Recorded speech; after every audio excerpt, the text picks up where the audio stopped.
First and foremost, I'd like to thank you for this opportunity po, Coach, for inviting me here. Sobrang na-appreciate ko, especially nung tumawag ka sa akin noon. Kasi, noong time na yun, syempre wala akong makausap. Parang I feel like sobrang nag-depress ako and sobrang timely na you're the one who reached out to me. Like ako, I'm just nobody and I really appreciate na kahit wala lang ako, andyan ka to give me guidance, lalo na sa stages na pinagdadaanan ko, which is yung nawalan nga ako ng 2.5 million. And right now, I would like to ask kung ano yung maa-advise mo dun sa akin. Kasi ang dami nag-message sa akin right now. Sobrang dami noong time na pinost ko yun, sobrang dami nag-message sa akin na na-scam sila. There are people talaga na naka-experience na talagang mawalan, mas malaki pa sa nawala. Sa akin, merong iba naman na maliliit lang, pero yung depression nila mas malala sa na-experience ko. Kasi para sa kanila, malaki na yun eh. So, wala siya sa amount of money eh. Depende siya kung gaano nila minavalue yung money na yun. Kaya kung gaano ka-hurtful sa kanila. Ano po ma-advise mo dun sa mga, coach, mga nawalan din ng pera? Yeah. Tama yung sinabi mo na walang maliit malaki. Kahit maliit na nawala, malaki na wala. Pero yung pain, yung proseso na pagdadaanan, pareho pa rin yung impact. Hindi mo pwede sabihin, lalo na, huwag na lang sabihin yung pera. Yung pagtataksil, yung sinira yung tiwala, yung parang nagtiwala ka ng buong buo, tapos nawala. Oo, na-betray ka. In relationship, pareho rin yan. Hindi mo masukat yan. From level 1 to 10 ng pain. Ano yung pain level mo? Parehong-pareho yan. It's the same. That's number 1. So, it's very important for people who are going through this process is to acknowledge that you are in pain. Kasi normally, ang ginagawa ng karamihan ng tao pagka dumadaan na, dinideny nila or sinusuppress nila. Hindi, lalabanan ko to, kaya ko to. No. Aminin mo na talagang nagkamali ka, acknowledge. Aminin mo na talagang nasaktan ka. Diba? So, after that, yun nga, as I mentioned, as I also help you, yung sa stage of losses, yung dabda. First stage mo is denial. Diba? Deny that's not happening. Hindi, pabalik pa rin yan. And then, nung na-realize mo wala nang pumapasok, nahihirapan ka na, gagalit ka na, anger ka na. Diba? And then, after that, B, after anger, bargaining. Pag-bargain ka na, makipag-pray ka na ka, Lord, magpapakabait na ako, ganito. Or if not naman, kakausapin mo yung nang-scam sa'yo. Sige, kahit balik mo lang, kahit na panhati lang, kahit napunan ko, okay na. Diba? And then, nothing's happening. And then D, depression. Depression na. And then no one can really escape that. Everyone will go through that, especially when you suffer a loss. And yung depression, gaano katagal? Depende sa tao kung paano nila minamanage yun. And then last, A, is acceptance. Ang pinaka-goal natin is to go through the process. Alamin mo na sa ang process ka na. Ang pinaka-ultimate goal natin, the earlier you go through acceptance, the better. How much time? We don't know. Depende yan sa tao eh. Like for example, recently something happened to me also. Pero it's a professional thing. I lost something. Since I understand this, I went through that process for only 2 days. In-identify ko, hindi, tatawagan pa kami. Hindi, labo naman. Tagal-tagal na namin, tapos ganun pa ginawa sa amin. Tapos nakipag-bargain. Hindi, Lord, palagi ko Hindi, after that, nalungkot ako ng 1-2 araw. After that, inaccept ko na. Diba? So, depende nga sa tao yan. Kaya I encourage people, if you are going through this process, number 1, you pray. Number 2, you seek God. Number 3, you ask for help. You cannot do this alone. Kung kaya mo, hindi ka na nade-depress ngayon, di ba? Hindi ka na nalulungkot. Kailangan mo ng kausap, kailangan mo talagang people to help you out, to be able, kahit na makausap lang, mapakinggan ka lang, kahit na wala silang solusyon, importante mailabas mo yun. Kaya nga, Coach, actually, when I heard about, nung tinawagan mo sa akin and diniscuss mo sa akin about Dabda, ang laking naging help sa akin noon kasi mas naintindihan ko na, mas na-manage ko na yung thoughts ko, mas na-manage ko na yung sarili ko. Kasi alam ko na may pagdadaanan palang stages yan, hindi pala talaga forever yan. Oo. So, kaya nung nalaman ko yung mga stages na yun, mas na-intindihan, mas na-identify ko na, okay, nandito na ako sa stage na to. Then, alam ko na, kapag namabot na ako sa depression and nagkaroon na ako ng acceptance, yun na yung end. Though, nagkakaroon pa rin ng linger, babalik pa rin yun. Kasi bumabalik pa rin siya. Minsan, may cycle yan eh. Di ba? Tapos ka na, bigla na lang may maalala ka ulit. Babalik na naman yan eh. So, ang importante siguro ngayon, just like what I've shared with you, especially people who are going through this right now, number one, you should ask for forgiveness from God. Number one, ask for forgiveness from the people you've hurt. Diba? Siyempre may nasaktan eh. Sa proseso. And then, ito yung mahirap na mahirap. Learn how to forgive the person who have done something against you. Ba't ka naman patatawarin? Dapat makulong siya. Iba yung forgiveness sa justice eh. The reason why you should learn how to forgive, it's not because that person deserves your forgiveness, but you deserve peace. Parang, okay, scammer siya o ano, patatawarin kita. Pero may justice siya. Kung may legal action, you face the consequence. Pero for my sanity and peace of mind, patatawarin kita. Pero ang pinakamahirap talaga na patawarin ay sarili mo. Because you made the mistake. There's a tendency that you blame yourself. There's a tendency, sabihin mo, napakatanga ko naman, napaka-greedy ko naman, kasalanan ko talaga to eh. Kasalanan mo in the sense, nagkamali ka, probably move ahead, pero hindi mo kasalanan yan. Kasalanan ng scam sa'yo. Kasalanan ng tao ng loko sa iyo. Hindi mo kasalanan yan. So, kailangan matuto ka magpatawad sa iyong sarili. Kasi imagine mo, humingi ka ng tawad sa iba, humingi ka ng tawad sa Diyos, pinatawad mo ng taong gumawa sa iyo. Hindi mo lang napapatawad yung sarili mo. Yan ang pinakamasakit. Ikaw ba, Coach, na-scam ka na ever in your entire life? Yeah, napaniwala ako. Yes, I do believe na napaniwala ako sa isang bagay na hindi naman totoo. Oo. So, masakit yan kasi naapektuhan din. May mga tao naapektuhan din yan eh. So, I learned from my past and I try to, not do it again. Ang importante kasi yun nga, yung nangyari sa iyo, kapulutan ng aral yan, at the same time, pwede mo ituro rin sa ibang tao. Ano ang pinakamalaking financial struggle mo, Coach? Biggest financial struggle ko is nung wala pa akong masyadong alam. Kasi kung wala kang alam, mahirap eh. Mahirap kumita ng pera. Like for example, masipag matyaga ako ever since I was young, but I was not making the money that I should be making and I deserve to earn. And then I realized, hindi pala sipag at tiyaga ang problema ko. Ang problema ko, kulang lang yung kaalaman ko. And then what did you do para magkaroon ka ng mga kaalaman? I learned. I read books. I listen to cassette tapes during that time. Wala pang cassette tapes. Wala pang mga MP2 and saka YouTube. Wala pang lahat. So I attended seminars. Yun. And I found mentors and coaches. If it wasn't for Francis Kong, I would not have written this first book. This was forwarded by Francis Kong. If it wasn't for Francis Kong also, I would not be a speaker right now in a community. Walang shortcut sa success, but you can cut short your learning curve from learning from mga experts and people who have been there and done that. That's the reason why medyo nalulungkot lang ako. In the sense na people always complain about the high cost of learning and education by attending seminars, buying books, But allow me to reason with you about the high cost of ignorance. Diba, the price that you have to pay for ignorance. Ignorance is in the sense you make mistakes. Yes. And again, it's a painful mistake. Not only financially, mentally, emotionally, hindi eh. Kaya nga parang, di ba kung may pupunta kang bagong lugar, mabuti magtanong ka na lang kaysa hulaan mo kung paano pumunta. Kung meron ka namang roadmap, may shortcut, di ba, na mas madaling pamamaraan, magtanong ka na lang.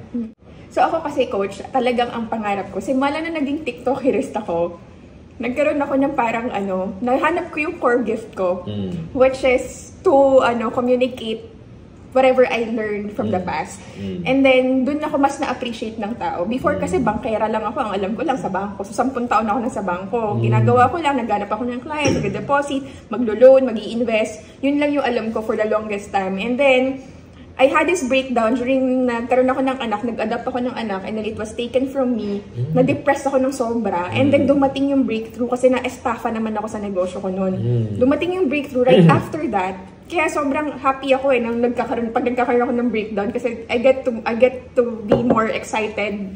Tapos nagkaroon ako ng breakthrough noon, kumita ako through Forex. And then I started doing contents about financial, and then people get to appreciate what I say.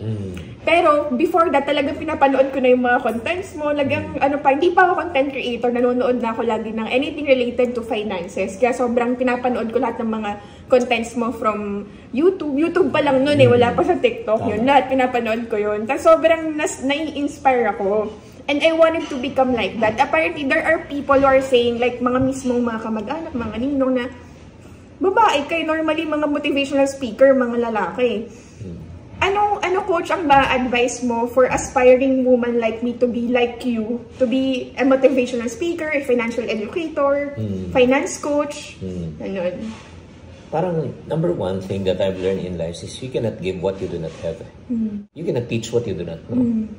So kailangan talaga input bago output. That's number one. Number two, you can only share out of your overflow, out of your surplus. Diba? Kunyari, ang pera mo lang, sapat lang para sa'yo. Ano yung ibibigay mo sa ibang tao? Kung yung kaalaman mo ay sapat lang para sa'yo, mismo nga buhay mo, hindi mo maayos. Yes. Diba? Paano mo ayusin ang tutulungan ng ibang tao? So, ang pagtulong natin sa ibang tao, or let's say, pag-share, or let's say, pagiging isang, giving is, yung parang yung pag-share ba ng, it should be out of the excess. Make sure, I'm not saying that you should be complete, I'm not saying that you should be a millionaire muna to do that. No, you can start wherever you are. Pero ang importante, yung field ka. Kung hindi, ang hirap tumakbo out of a running empty gas. Like for example, on my end, every day, yung routine ko, 1 hour, 5,000 steps. Another hour, 5,000 steps. So ngayon, nakaka 5,900 na ako. Yung bago ka pumasok na, nasa treadmill ako. Pero habang nagta-treadmill ako, nanonood ako ng YouTube, nakikinig ako sa podcast. So every day, meron akong 2 hours learning session. Every day. While nag-walking. Yes. Oo. So, I don't treat this as an unproductive time. I treat it as a productive time for me to learn something that is new so that I will be able to share and impart it to others. Kaya nga people always ask, hindi ka ba naubusan ng content? Oh, maubusan lang ako, number one, kung hindi ko alam kung ano pinag-uusapan ko, number two, di ba? Kung hindi ako makikinig, nag-aaral, yun. So if you will be, coach, speaking to your, 30-year-old self, ano sasabihin mo sa kanya? Yung 30 years old self mo, kakausapin mo as you right now, as mas marami ng alam, mas equipped, mas skilled. Yeah, never get into something that you do not understand, no matter how profitable it may be. Maganda yung opportunity, pero instead na kumita ka, malulugi ka. Instead na mag-work siya, mag-fail yan. Pag hindi mo naintindihan, huwag mong pasukan. Bago mong pasukan, pag-aralan mo muna. Kung hindi mo kayang pag-aralan, maghanap ka ng mga tao na magagaling na para pwede sila magturo sa iyo. I would rather pay right now. Na-realize ko yan na talagang, okay, kaya nga importante talaga yung seminars, books, mentors. Kung hindi kayo naniniwala, hindi ko kayo pipilitin. No, just do it trial and error. Ang tanong ko, challenge ko sa inyo, ilang taon na kayo nagka-trial and error? Kung talagang nag-work, ito yung parang isipin nyo mabuti.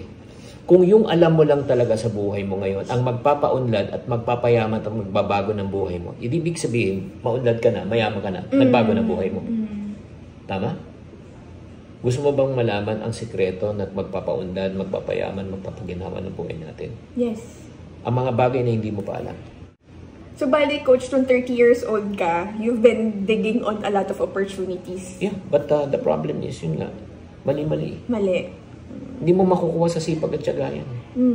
Kung sa sipag at tiyaga lang, giginawa ng buhay mo, marami na masipag at matyaga, mas masisipag matyaga sa atin. Pero ba't may mga ibang tao na hindi naman ganun kasipag at tiyaga, pero grabe.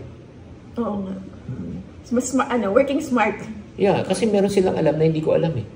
Meron silang ginagawa na hindi ko ginagawa eh. Kaya anong solusyon? Hindi ko madadaan sa sipag-tiyaga. Kailangan alamin ko muna. Pag nalaman ko yung ginagawa nila, dadagdagan ko ng sipag at tiyaga, malalagpasan ko sila. So, paano ginagawa mo, Coach? Ina-approach mo yung mga tao na yun directly or ino-observe mo lang? Some people definitely observation lang. Like for example, one of my first mentors that I consider is Zig Ziglar. Zig Ziglar is the father of all motivational speaker.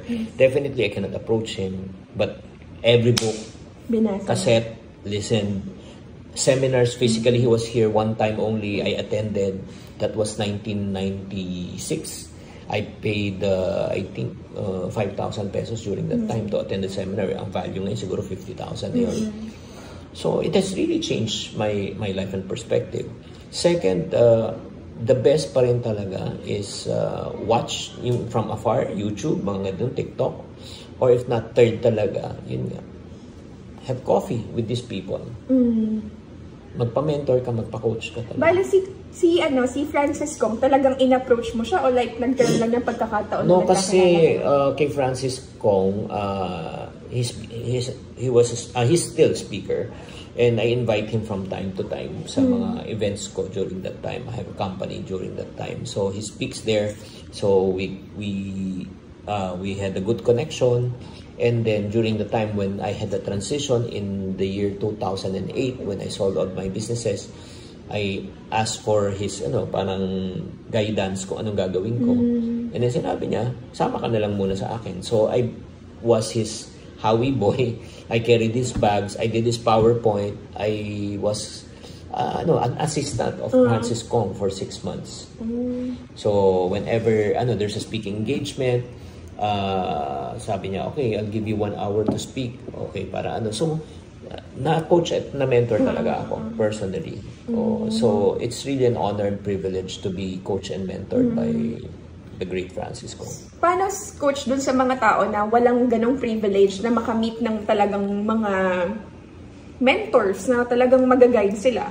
Ayun nga, katulad ng sinabi ko, read their books. Kasi if you start reading their books, you will understand how their mind thinks. Number 2, watch their videos. Kung meron silang videos, listen to their podcast. Kasi if you start implementing what they teach, you will get the same result. Like for example, what's 2 times 2? 4. 4 times 2. 8 times 2. 60. Ba't pare-pareho sagot natin? Regardless yan of weight, size, color, belief. As long as you know the system of multiplication, you get the same answer and result. Yes.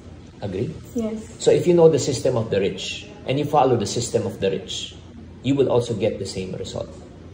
But the problem is, yun nga, we don't know. Number 1. And sometimes we learn, we don't follow. We create our own. Ang sinasabi ko parati, sundin mo muna yung tinuturo nila. Pag nag-work, tsaka ka mag-reinvent. But you cannot reinvent the wheel. Ang wheel, bilog yan. You can never find another wheel na bilog, that can run faster ng bilog. You cannot say, I invented a triangle wheel, a quadrangle wheel, a triangle wheel na much better. No, cannot. So, Coach, ikaw, what do you consider the most na talagang reason of your... If you consider yourself as successful, ano yung pinaka-main core why you are currently where you are right now? Definitely, I found God. Yun lang. That's the first. If you don't have God in your life, wala kang direction, wala kang purpose, wala kang meaning, wala kang... Yun And I may sound spiritual, pero that's the reality. Yes. Na pag nalaman mo talaga kung ano ang plano ng Diyos sa buhay mo, susunod lahat At alam ko po yung plano ng Diyos sa akin, that God has a plan to prosper me, not to harm me, to give me hope in the future. Number 1. I know God has a purpose in my life, and the purpose that God has given me the gift of communication. I can turn something that is very complicated and make it very simple for people to understand. That's my gift. So, yun yung ginagamit ko. And then number 3, since I know that the calling of God in my life, I know that my identity also is not, I'm an author, I'm a blogger, or hindi yun.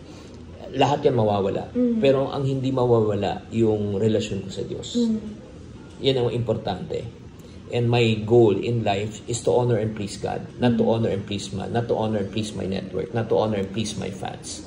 My goal is to honor God, because once I honor God, everything follows.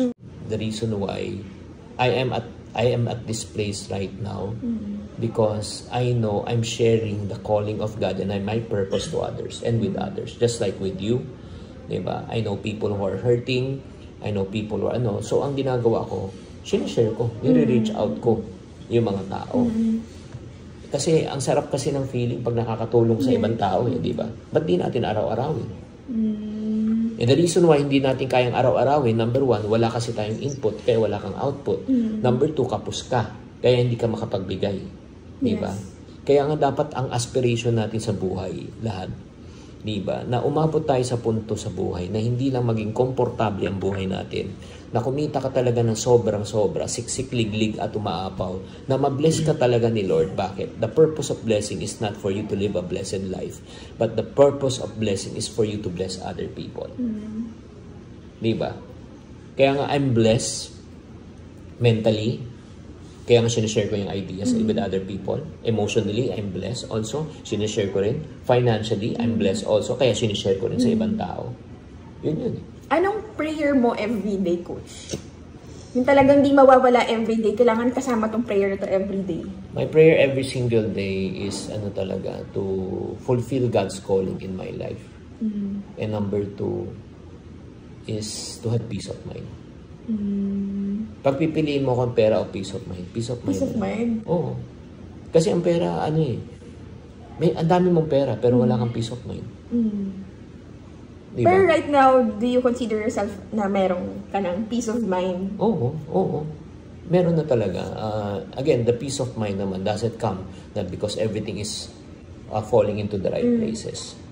Even though things are not working according to plan and with the will, minsan may peace ka pa rin. Kasi you know that God is in control, that you are not in control. Diba? Parang, ngayon may benta ka, bukas wala kang benta. Ngayon masaya kasi may benta ka, bukas wala ka ng peace of mind kasi wala kang benta. No, I have peace of God because I know God will never leave me nor forsake me. If God made it happen to me before and allowed me to earn this much, He can also repeat that again. Kasi I do not put my trust and confidence in the opportunity that I have. I put my trust and confidence in God. I do not put my trust and confidence in the provision. I put my trust and confidence with the provider. Malaking pagkakaiba yan. Diba? Yes. I do not put my trust and confidence on the outlet, but from the source. When did you meet God po? Talagang nagkaroon ka ng deep relationship with Him? 1992. 1992? Yeah. Kakapanganak ko pa. Yeah, 1992. So again, it's an open book. I'm 59 already this year of 2024. Yeah. Hindi naman halata, Coach. Walang I'm super excited na next year. 60? Oo. Kasi nga, you get 20% discount. Sayang din yun, discount sa lahat, no? Oo naman. Ayun. So anyway, Coach, I don't want to take so much of your time. I just wanted to ask, yung message mo na lang for all my followers, sa talagang gustong maging financially free, financially stable, financially na wealthy din, syempre. Yeah, for people who are following Lady, I just want to encourage you to keep on dreaming, number 1. Keep on believing. Dig deep. When you say dig deep, know your why. Why do you exist in this world? Diba? Why you're doing what you're doing. Kasi kung hindi mo lang alam yung bakit, ang hirap eh. If you know the why part in life, the how part will take care of itself. And my last, I want to give a free will to all of you who's watching this right now. As a bonus, since love na love kayo ni Lady, I want to also give you an opportunity for people who are experiencing financial stress and you want to have financial peace. Kung gusto mo ng financial stress and be free from financial stress and magkaroon ka ng financial peace, I want you to go to this link or this website, itong website na ito na nakikita nyo ngayon sa screen. It's called tyl.group. tyl.group. That's the Yayamanin Life group. It's a community, but it's a free webinar, a 2-hour webinar yan, to help you know where you are at your Yayamanin Life, what is the Yayamanin Life, and how can you get the Yayamanin Life. So, it's a free webinar para sa follower ni Lady for you from me. Okay, puntahan nyo na lang tyl.group or puntahan nyo na lang yung link. Yan. Tapos I also joined yung yung Chink Plus TV ba yun? Chink TV. Chink TV. Nag-join din ako. Sobrang dami ko rin natututunan doon. Yung mga webinars na compiled na doon. Sobrang daming info doon. Siksik-liglig talaga. Kaya maganda talaga. Mura lang siya eh. Parang nasa 2,000 plus lang. 1,598 na. Pero bilisan nyo na kasi magiging 2 plus na yun. Babalik siya. Ayun, mag-avail kayo nun. Sobrang ma-appreciate nyo siya. Para talaga kayong may sariling Netflix. Ganon. Pero yun, lahat educational. Finances. Mga finances, may crypto, businesses, lahat andun na guys. Kaya talagang, pag nag-register kayo, talagang sobrang daming matututunan dun. Ayun. Yeah. So, thank you Coach Chinky for this opportunity. Sobrang daming namin natutunan na Herging sa inyo. Sobrang na-appreciate namin. And to be really here in this, nasa bahay niyo pa kami, talagang napaka-privilege po namin. Kaya sobrang salamat po sa lahat. Welcome. Ayun. So, thank you guys.